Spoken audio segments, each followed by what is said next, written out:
जब रखोगे तभी तो उठाओगे। धनीराम नाम का एक व्यक्ति था। वह मेहनत करके अपने परिवार का पालन पोषण करता था। वह धीरे धीरे कामचोर बनता गया और एक दिन नाकारा हो गया। बैठे ठाले ठगी का काम शुरू कर दिया। उसने पहले जान पहचान वालों से उधार लेना शुरू कर दिया।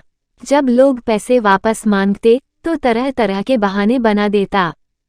जैसे जैसे उसके जान पहचान के लोग आपस में मिलते गए, उसकी पोल पट्टी खुलती गई। सब यही बात करते कि जब से उसने पैसे लिए हैं तब से मिलना ही बंद कर दिया। जब जान पहचान के लोगों ने पैसे देने बंद कर दिए तो वह अपने रिश्तेदारों से उधार के नाम पर पैसे ऐंठने लगा।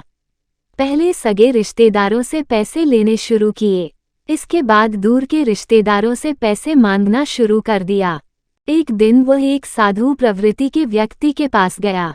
उसने बैठाकर पानी पिलाया, फिर उससे पूछा, तुम धनीराम ही हो न? उसने हाँ में सिर हिलाया। फिर पूछा, कहो कैसे आना हुआ इतने वर्षों बाद? सब ठीक ठाक तो है? धनीराम ने उत्तर देते हुए कहा, सब ठीक तो है, लेकिन एक काम नहीं मिल पा रहा है। घर में तंगी आ गई है। यदि कुछ रुपए उधार दे दे तो हालत संभल जाएगी। वह व्यक्ति बात करते हुए उठा और सामने आले में 50 रुपए रखाया। जब धनीराम चलने के लिए खड़ा हुआ तो उस व्यक्ति ने आले की ओर इशारा करते हुए कहा, सामने आले में 50 रुपए रखे हुए हैं, ले जाओ। जब हो जाएं, इसी में रख जाना। उसने आले में से रुपए उठाए और चला गया। इसी प्रकार ठगी से वह अपनी नया खेता रहा। किसी ने दोबारा दे दिए, किसी ने नहीं दिए। अब वह बैठा बैठा गणित लगाता रहता कि कोई छूट तो नहीं गया जिससे पैसे मांगे जा सकते हैं या किस किस के पास जाएं। कितना कितना समय बीत गया जिनके पास दोबारा जाया जा सके। ऐसे लोगों की उसने सूची बनाई जिनसे पैसे लिए हुए 3 साल हो गए थे। इस सूची के लोगों के पास जाना शुरू कर दिया, लेकिन बहुत कम लोगों ने पैसे दिए। अचानक उसे साधु प्रवृत्ति वाले व्यक्ति की याद आई। सोचा, अब तो वह भूल गया होगा, उसी के पास चलते हैं। जब धनीराम वहां पहुंचा तो उसे बैठाया, पानी पिलाया और नाश्ता कराया। उस व्यक्ति ने पूछा, सब ठीक ठाक तो है?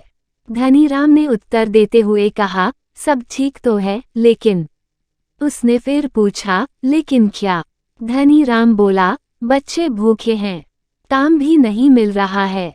कुछ पैसे उधार दे देते तो काम चल जाता, ले जाओ उसमें से। आले की ओर इशारा करते हुए उस व्यक्ति ने कहा। वह खुश होता हुआ उठा कि यह वास्तव में पिछले पैसे भूल गया है। इसने न पिछले पैसों की चर्चा की और न मांगे ही सोचते सोचते यह आने तक आ गया। उसने आले में हाथ डाला तो कुछ नहीं मिला। धनीराम ने उस व्यक्ति की ओर देखते हुए कहा, इसमें तो कुछ नहीं है। इतना सुनकर वह बोला, जो तुम पहले पैसे ले गए थे, क्या रखकर नहीं गए थे? उसके मुंह से कोई उत्तर नहीं निकला। उसने न में सिर हिलाते हुए उत्तर दिया। उस साधु प्रवृत्ति वाले व्यक्ति ने सहज रूप से कहा, तब फिर कहाँ से मिलेंगे? जब रखोगे तभी तो उठाओगे। वह चुपचाप बाहर आया और अपना सा मुंह लिए चला गया।